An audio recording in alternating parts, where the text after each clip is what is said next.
Okay, today we're going to be learning about a database the public library provides called Gale U.S. History and Context. I'm going to show you how to get to it and how to use it. To get to it, you want to go to your internet browser, open it up, and go to the Daniel Hand page. Once you get to the Daniel Hand page, scroll down to where it says Library Media Center. Click on that. And once you get to that page, click on that link that says Databases and Online Directories, be below Library Media Center, and you'll have a list of databases. The first set of databases are school databases that we have purchased, and the second set are icon databases provided by the state or your public library. We're going to look at the one called Gale U.S. History and Context. It's going to bring you to this page, and it's going to ask you for an ID. The ID you want to put in is our zip code, 06443. You do that when you're in the school. When you're doing this from home, you want to put in your public library card number if you have one. If you don't, I suggest going down to Scranton and picking one up.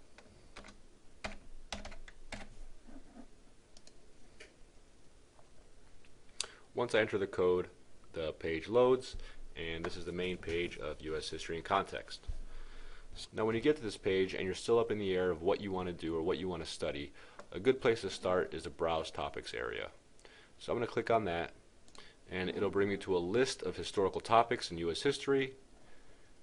It's all alphabetical, and if you want to narrow this a little bit, you can scroll back up and choose a different category from the drop-down menu.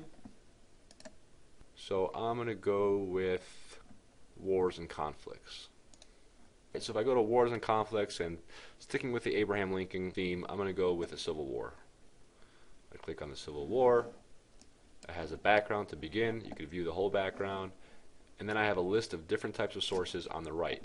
I have reference, primary sources, news sources, magazine sources, academic journals, videos, images, audio, and related topics. Now you scroll down, you can see the top 3 results of each type of source.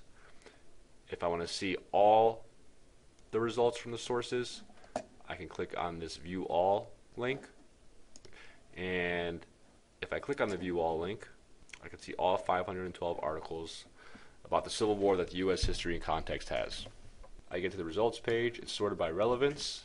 So the things that have to do most with the Civil War are first. It's searched within the results. So if I want to search the Great Emancipator and just get articles that have to do with Lincoln being the Great Emancipator and the Civil War,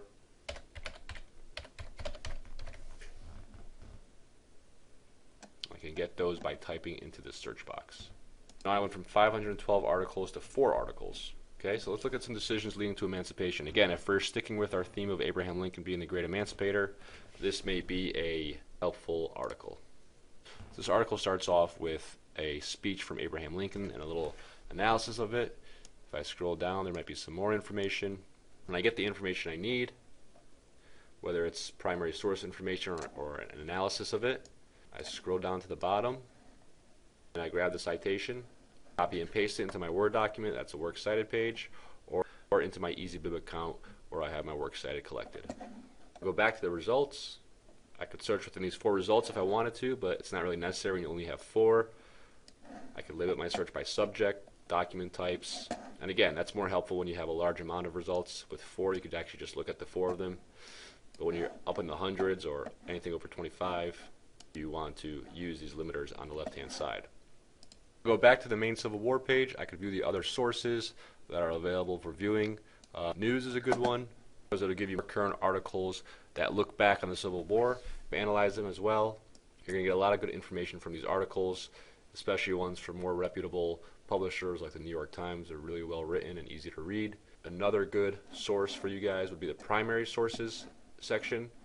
Alright, again, these are documents that were created during the time that you're studying, so things that were written or happened during the Civil War or recorded are all here. And just like the other section, you could search within the results on the left-hand side, or by subject, or document types, etc. If I click on the first one, I have the information. This is the order suspending habeas corpus. Okay, this is the actual order written by the government, and I have the citation on the bottom. Okay, another thing you're just going to copy and paste into your Works Cited page.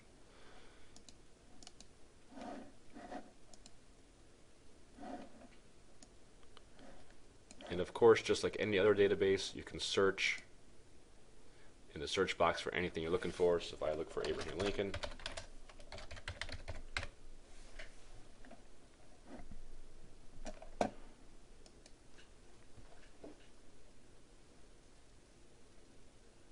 I will get a section on Abraham Lincoln, and I can search again for the Great Emancipator.